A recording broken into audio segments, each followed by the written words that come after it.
E aí galera, meu nome é Sanderson, esse é o primeiro vídeo do nosso canal Crente Modinha, canal que você não conhece, mas vai começar a conhecer. E o intuito desse canal é tá falando bobeira, né? Tanta gente fala tanta bobeira por aí, por que eu não posso gravar um canal pra poder falar bobeira também?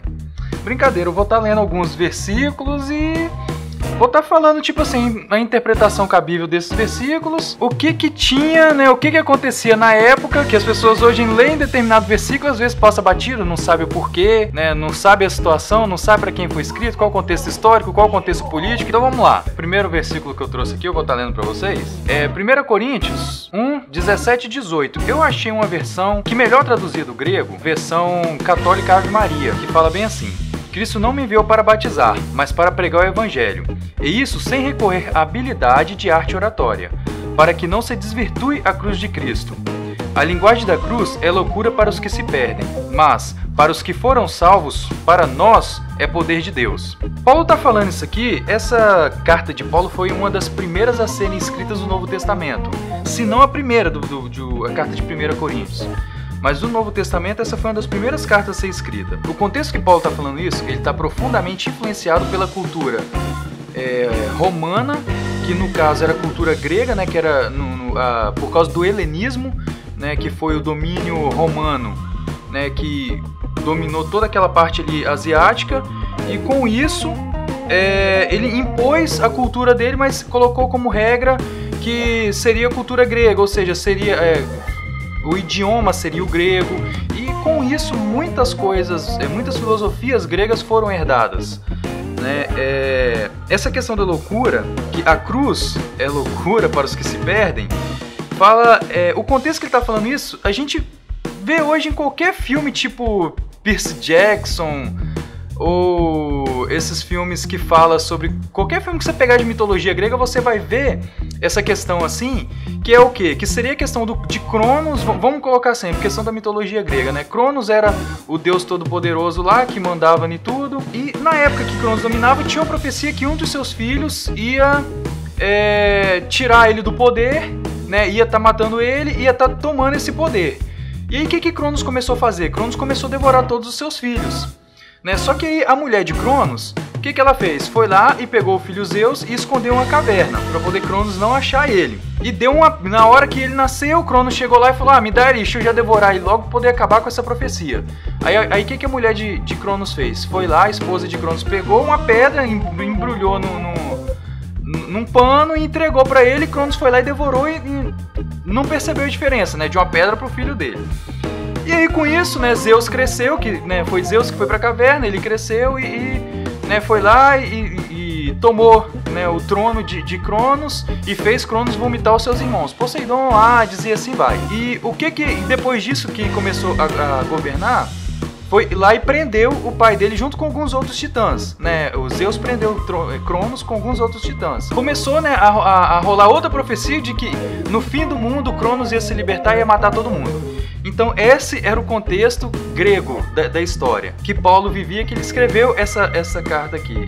Então aqui agora eu vou falar um pouquinho do contexto histórico judaico. O que seria, né? João 1,49 fala bem assim: Então Natanael declarou: Mestre, tu és o Filho de Deus, tu és o Rei de Israel. No contexto judaico, já fala o seguinte, que Jesus viria...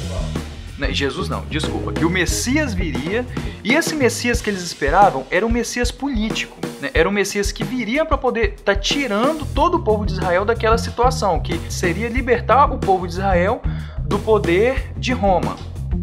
Então, como eles vêm para poder estar libertando o povo de Israel do poder de Roma, o Messias seria esse. Então seria um Messias político. Não acho que não teria grandes coisas. Teria milagre, sim. Eles acreditavam em milagre. Mas o Messias viria principalmente para estar libertando o povo de Israel das garras do poder vigente, que no caso era Roma. Então aí a gente já entra em outro versículo, que João 14, 27, Jesus fala bem assim: Deixo-lhes a paz, a minha paz eu lhes dou. Não a dou como o mundo a dá.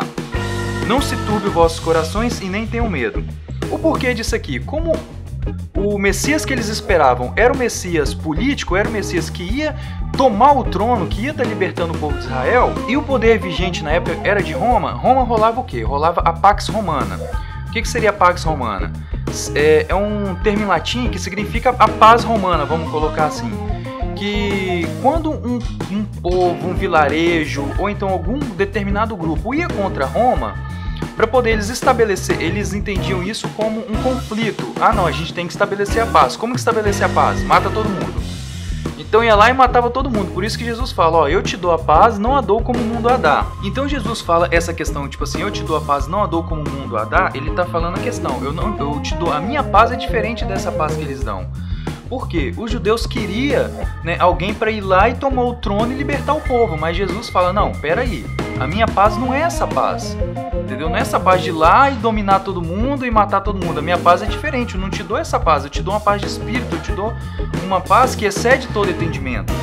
Né? É o que os judeus no Antigo Testamento chamam de shalom, né? Que seria você poder desfrutar da sua vida, seria a ausência de guerra, seria a paz, vamos colocar. Não tinha o entendimento de paz, tinha o entendimento de ausência de guerra. Então, se não tivesse acontecendo guerra, não tivesse acontecendo nenhum conflito, né, o povo judeu estava no shalom. Então, aí voltando então para 1 Coríntios, já que eu expliquei já o contexto grego e o contexto judaico que rolava na época ali, entendeu? Que você começa a entender que Paulo fala, ó, eu não venho de palavra de sabedoria humana, né? Porque isso de nada vale, ou seja, né? Isso só iria desvirtuar a cruz de Cristo, né? Eu venho aqui e ele fala, né? A linguagem da cruz é loucura para os que se perdem. Por quê? Vamos colocar no contexto grego. Poxa, vinha um Deus, né, que João já inicia falando que Jesus é o Logos, que aí já dá um outro vídeo de explicação que eu vou estar postando futuramente, né, que Jesus é o Logos. Então assim, já toma posse de um termo grego para poder explicar Jesus, que fala que por meio dele todas as coisas foram feitas e sem ele nada teria se feito. Né? Ou seja, então coloca Jesus é Deus, né? Jesus, no princípio era o verbo, né? No princípio era o Logos estava com Deus e o Logos era Deus, né? Então, assim, explicando o contexto que esse Deus que vem e se forma em carne e vai morrer numa cruz, né? E aí você pega o contexto judaico, que seria um Messias que estaria vindo para poder libertar o povo, né?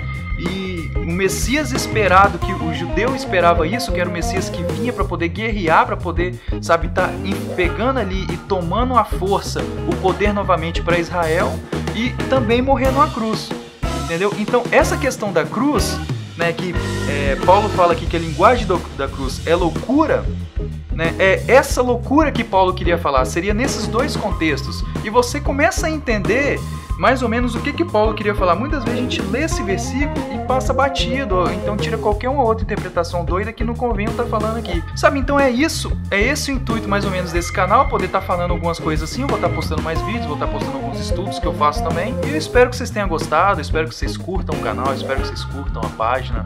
E também qualquer dúvida, qualquer sugestão, qualquer outra coisa que você queira saber, que você sabe, pode estar postando no canal, pode estar postando aqui no YouTube, pode estar postando na página, pode estar me mandando também via inbox, entendeu? E a gente vai tentando solucionar esses casos aí. Obrigado, valeu, curta o vídeo se você gostou e compartilha com seus amigos aí. Bola pra frente. Bola pra frente não, ficou palha, né?